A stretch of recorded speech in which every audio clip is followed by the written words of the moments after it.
साम्राज्य न्यूज, सामान्यांचा असामान्य आवाज।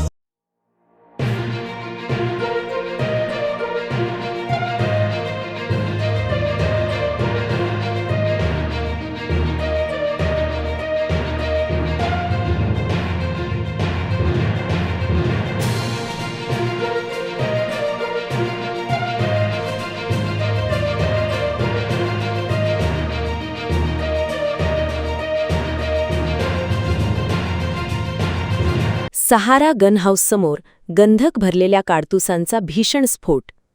काडतुसे कारमध्ये ठेवताना दुर्घटना। कामगार केदार सिद्धप्पा छत्रे गंभीर जखमी। परिसरात घबराक। शहरातील जुनी मिल चाळ परिसरातील सहारा गन हाऊससमोर सोमवारी सायंकाळी 6 ते 6:30च्या दरम्यान गंधक भरलेल्या काडतुसांचा भीषण स्फोट झाला। स्फोटामुळे परिसरात एकच खळबळ उडाली।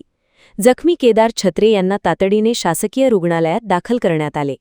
प्राथमिक उपचारानंतर त्यांना पुढील उपचारासाठी सोलापूर मार्कंडेय रुग्णालयात हलविण्यात आले आहे। घटनेची माहिती मिळताच फौजदार चावडी पोलीस ठाण्याचे पथक, bomb disposal squad (BDS), forensic team तसेच पोलीस उपायुक्त विजय कबाडे यांच्यासह वरिष्ठ अधिकारी घटनास्थळी दाखल झाले। पोलिसांनी परिसराची पाहणी करून स्फोटाचे नेमके कारण शोधण्यास सुरुवात केली आहे।